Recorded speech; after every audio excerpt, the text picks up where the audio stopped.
Il fait froid, fait froid, fait froid.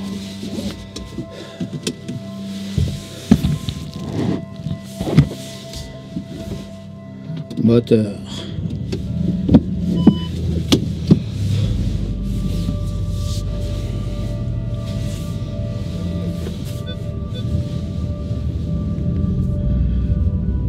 J'avais un copain écrivain, décédé maintenant, Michel Chailloux, qui avait fait un livre qui s'appelait Le sentiment géographique.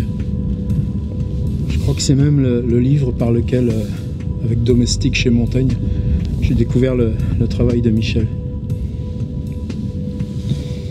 J'y repensais fort ces jours-ci pour ce basculement-là. Tout d'un coup, pendant un mois, on te dit que tu n'as pas l'autorisation administrative de t'éloigner à pied à plus d'1 kilomètre de ton domicile pendant 1 heure, même si tout le monde triche un petit peu. Et puis tout d'un coup, on te dit non, c'est 3 heures, 20 km. Et tu regardes la carte,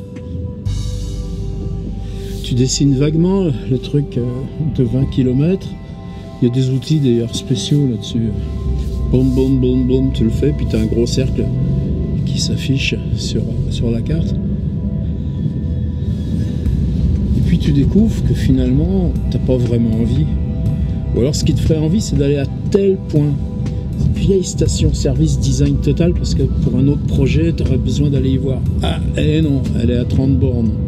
Château de Saché, ah ouais, il serait juste à 500 mètres d'où tu peux atteindre. Ah, c'est le dimanche, vous ne le voyez pas, mais c'est les gens qui promènent leur vieille voiture. Tu promènes ta vieille voiture comme tu promènes ton chien.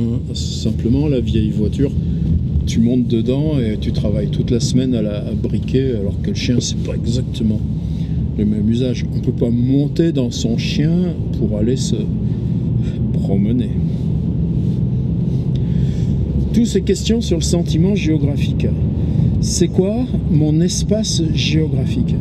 Et là, en même temps, je travaillais sur un prochain cycle d'ateliers d'écriture. Et puis, ce texte qui est assez incroyable avec Marcel Cohen qui regarde à la jumelle. Là, je conduis, donc je ne peux pas regarder trop en même temps, mais c'est une voiture intelligente, elle suit les lignes blanches. Donc 14 textes fragmentés qui sont à la jumelle, je vois ça à telle distance, à la jumelle, je vois ça à telle distance. Et les détails, les déformations, l'absence de bruit, tout ça donne à chaque prise de récit une instance différente. Alors, ça m'a remémoré Chicago.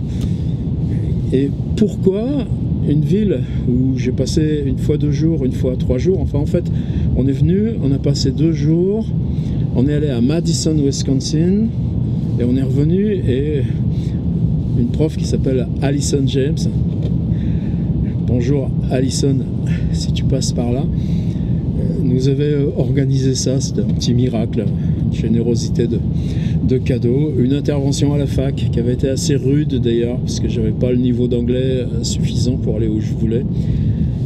Et en échange de quoi, 5 nuits d'hôtel. Et le portier de l'hôtel, savez-vous, s'appelait Roman. Je lui avais dit ce que c'était pour nous, le mot roman. Alors on était devenus super copains. Et Chicago, c'est une ville, par exemple, vous savez que New York, si vous avez lu Dale Arias, New York, c'est une ville qui très tôt, dès que ça a été tracé par les types qui avaient fait les parcs d'attractions de Coney Island, avaient divisé Manhattan en blocs carrés, et l'idée qui prévaut jusqu'à maintenant, légalement, c'est que la masse doit rester permanente. C'est-à-dire, si tu veux construire à New York, il faut que tu enlèves, on voit plein de barges qui s'en vont comme ça, il faut que tu enlèves autant de déblais que ce que tu reconstruis. D'où le fait que ça construit plus haut, plus léger, mais on est toujours à masse constante. Or, à Chicago, on est sur ce vieux plateau, pas glaciaire, mais continental avec ses lacs. C'est une immensité générale tout autour.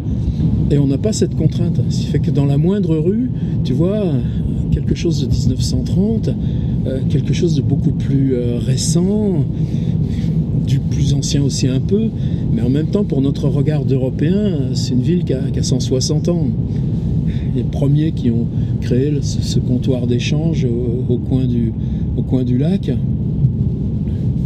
Alors tout ça trouble énormément, et donc on avait payé pour monter dans ce building. Depuis, il y en a un qui est plus haut, plus neuf, tu vois, paraît-il de plus loin, mais celui-ci, il y avait un côté historique aussi, donc aménagé pour cette balade à 360 degrés. Et ça, je l'ai dit dans l'atelier en ligne, de prendre le temps, par exemple, de se remémorer, même Paris. Quels sont les lieux que vous portez en vous parce que vous êtes monté voir la ville vue du ciel, vue d'en haut. En tout cas, à Chicago, ce qui était fascinant, c'est que d'une part, tu as cette impression de plongée un peu vertigineuse, d'autant qu'ils mettent des vitres là jusque sous tes pieds. Et puis en même temps, le fait que tu vas aller regarder des tout petits détails. Un toit, des trucs d'aération. Les toits, c'est des objets techniques incroyables. Mais d'autres, c'est aménagé. On peut faire des effets de lumière. Non, ça change rien. Les autres, ils sont aménagés comme des jardins, ou voire des piscines. Et puis, forcément, à mesure que tu bouges l'œil, eh bien, tu vas avoir des petits personnages que tu aperçois même parfois derrière des vitres, ou occupés à des travaux. Et puis, tout d'un coup, la ville s'arrête. Elle s'arrête brusquement. Il y a des textes de Claude Simon là-dessus. Il y avait aussi déjà un texte de Allen Ginsberg sur comment tu arrives en avion à Chicago.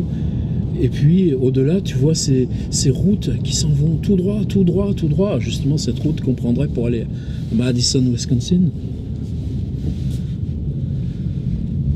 Pourquoi je dis ça? Pour cette histoire de sentiment géographique. C'est-à-dire que là, c'est bon, j'arrive au rond-point. D'ailleurs, il a été super paysagé pour Noël. Je vais rentrer sur le parking du supermarché où il y a la station-service. C'est ouvert le dimanche matin. Faut que je fasse 3 courses. C'est une utilité. Mais une utilité qui m'est indifférente. Alors que Chicago, c'est 2 jours plus 3 jours d'octobre 2013. C'est une ville qui fait partie de ma géographie. Et c'est quelque chose aujourd'hui qui me manque. C'est-à-dire que mon espace géographique, s'il est urbain, toutes les villes que je connais, Bombay, Moscou, Tokyo, Shenzhen, Los Angeles, c'est des villes qui se... Je vais me mettre un petit peu à l'écart sur le parking.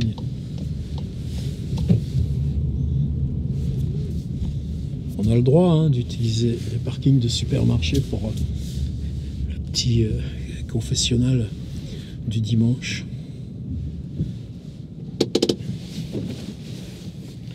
Arrêt moteur.